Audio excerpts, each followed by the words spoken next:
What's up, everybody? Thanks for tuning in. This is a very special show. As you know, I'm like your host, Pete Manzinelli, aka The Mans, and I'm super excited and honored and privileged to introduce a very prestigious guest to this program.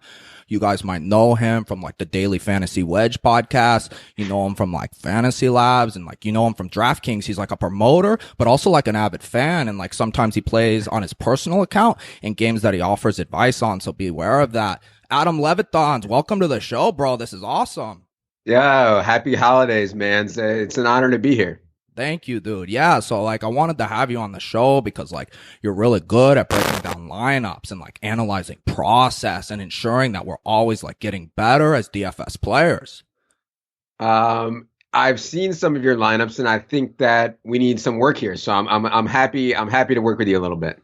Yeah, I'm glad you mentioned that because each week, the podcast you do, you guys have a listener league, and I'm a big fan. I always like to fire a few bullets into that, and it's a large field GPP, nice prize pool. And I fired one into this last week, and I kind of wanted to break down that lineup with you, and you can kind of tell me how sharp I am, and that would be really cool, I think, for all the listeners.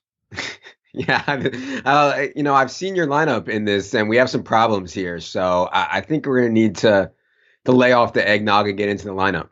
Okay, that's tough, but fair. So let's first off say there was 1,838 entrants into this, and I regrettably finished third to last. But there's a lot of things to be encouraged about, don't you think? Well, depends what you consider encouraged. You did play Browns D, which I thought was sharp, but that's pretty much the only play in here that I thought was on the board whatsoever. Thank you. Yeah, I was very proud of that Browns D. I know you're very well known for talking about spots, and I thought the Chargers were in a letdown spot and the Browns at home, very good spot. And so I just kind of went with my gut there, and it really played dividends, 1.2% ownership. I mean, pretty sharp, my man. Yeah, anytime you can get a defense at 1.2%, I actually think it is sharp. And yeah, the Browns were so desperate for their first win. I think they have some emotional equity in playing the Browns D. Excellent. Let's kind of get to the main event, which I kind of built this lineup around. And this was with a super contrarian Pats game stack. And I know a lot of people were on Brady, but I kind of took it a next step, some game theory. And I went with Garoppolo. My thought process here was this was a 16-point game spread, and I kind of envisioned Garoppolo getting some snaps, which I was proven correct. What do you think about my next level game theory play, bro?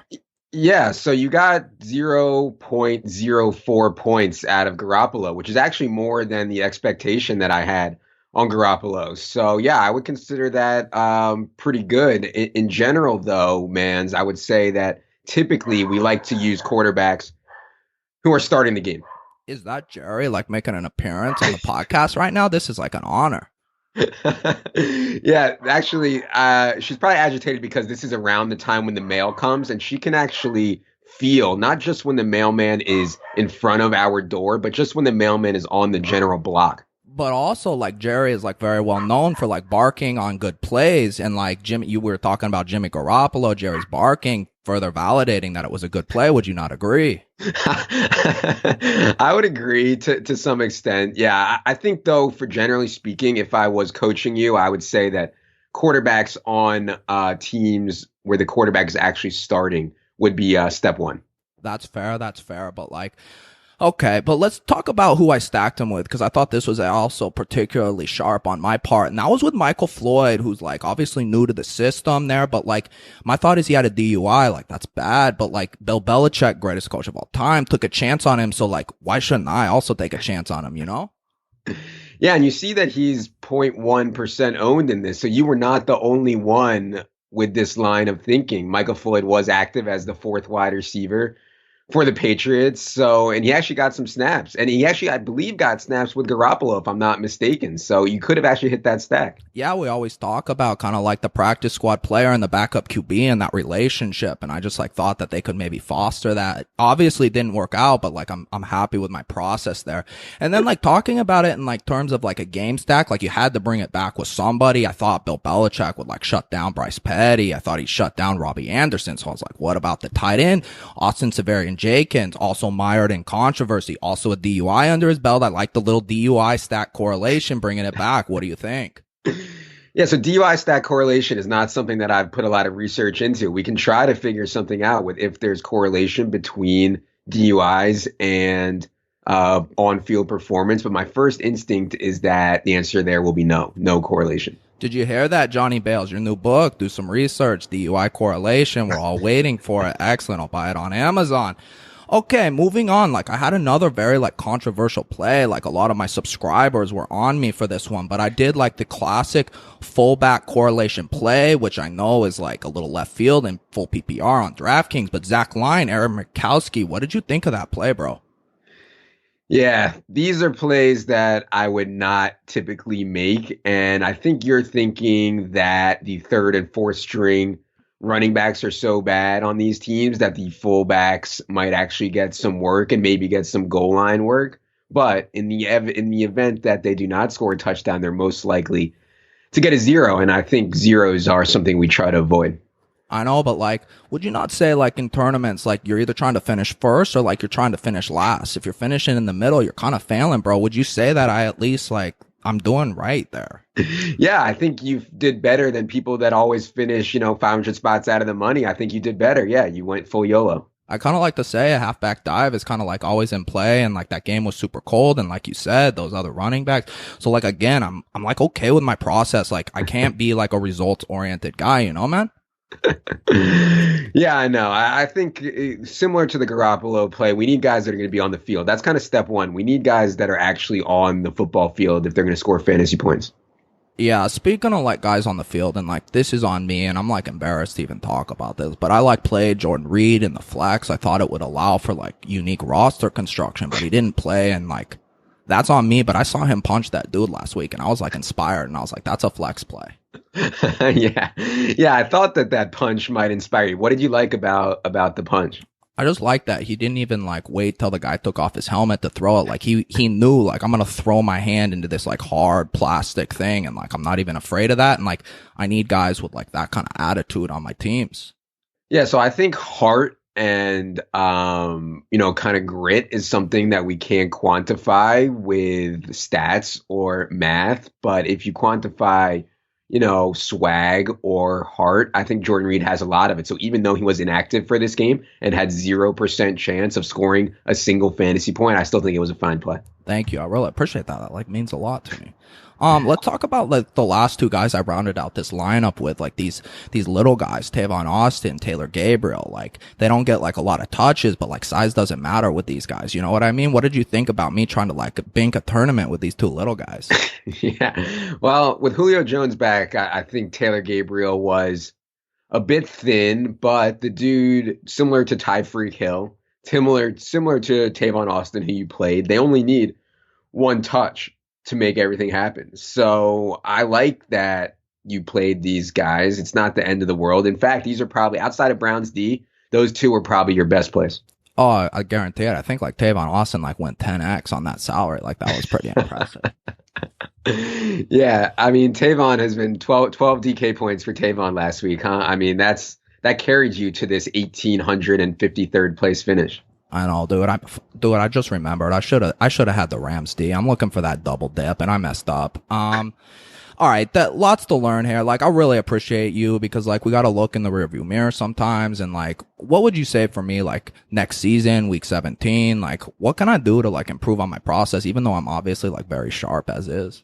Yeah, no, I think that you need to look back and think, will this guy be on the football field? Kind of start with like a flow chart. Will he be on the football field? And if the answer is yes, then you move on. If the answer is no, I think you need to look at some other guys in your lineup, some different guys. But do you mean like on the sidelines or you mean like in the field of play? In the field of play, I think is what we need to accumulate fantasy points. But at least you're thinking about correlations. You're thinking about spots like the Browns. You're thinking about guys coming off field issues like Jordan Reed, like Austin Seferian-Jenkins. So I think you got something to work with here. Awesome. Thank you. Well, before I let you go, bro, like I wanted to ask you a few questions because like on your show, you do like a mailbag and you've kind of like revealed yourself to be like a very idiosyncratic, like a hot take artist with your responses. And it's like very low key, but like it's very impressive, like your weird quirks. And like I wanted to ask you, well, this is actually about like DFS, bro, but why do you hate Odell Beckham? Like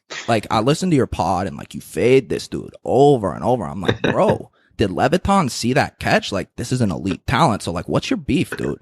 Yeah, he's a dork. I mean, he wants everybody to see how cool he is. He wants everybody to see how great Odell is. He wants everybody to know that he's the man. And I don't appreciate that. I appreciate the humble kind of superstar. And there's no doubt that he's awesome.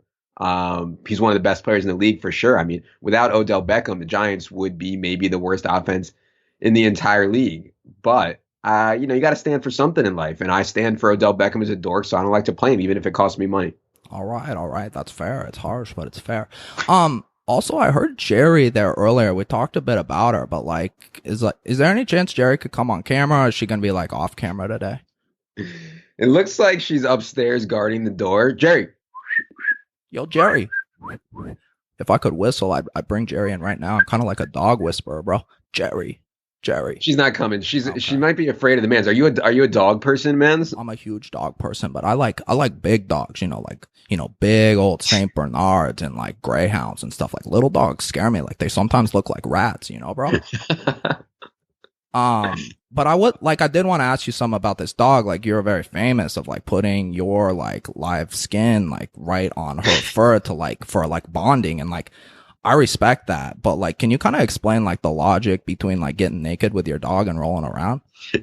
Yeah. So the thing about having a dog is that there's this, I can't describe it, for people who have never had a dog, you can't describe the way you feel about this animal. And so once I had my son and they told me that I'm supposed to be doing skin to skin with my son when he's first born, I realized I never did it with Jerry and I figured it was better late than never. So yeah, I mean, her fur against my skin feels good, brings us closer. It's just a bonding experience between me and her, and I think it's healthy.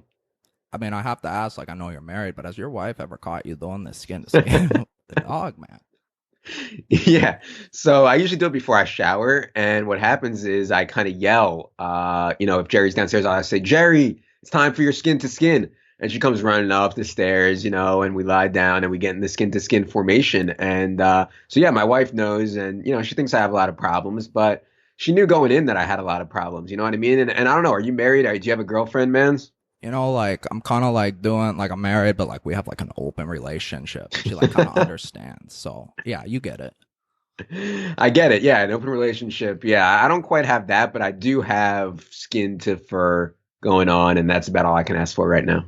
I like it, dude. Like, you should do a pot, like, the phrase, like, skin in the game, like, skin the fur in the game. Like, that'd be a great name for, like, a Twitter handle or, like, a new podcast. Think about it, bro. Free royalties, no pressure. Yeah, I've gotten a lot of people that kind of think that this skin to fur thing is so out there. I didn't think it was that far out there, but, people are hashtagging me with it all the time. It's really taken on a life of its own. Yeah, dude. Well, look, I just want to say, like, thank you so much for, like, coming on the show and, like, reviewing my process and to, like, get your validation that I'm, like, really approaching the game, like, with the next level game theory. Like, that's really nice to know. But, like, also I want you to be able to, like, plug your shows, like Daily Fantasy Wedge. Like, why don't you tell everybody where they can find your work?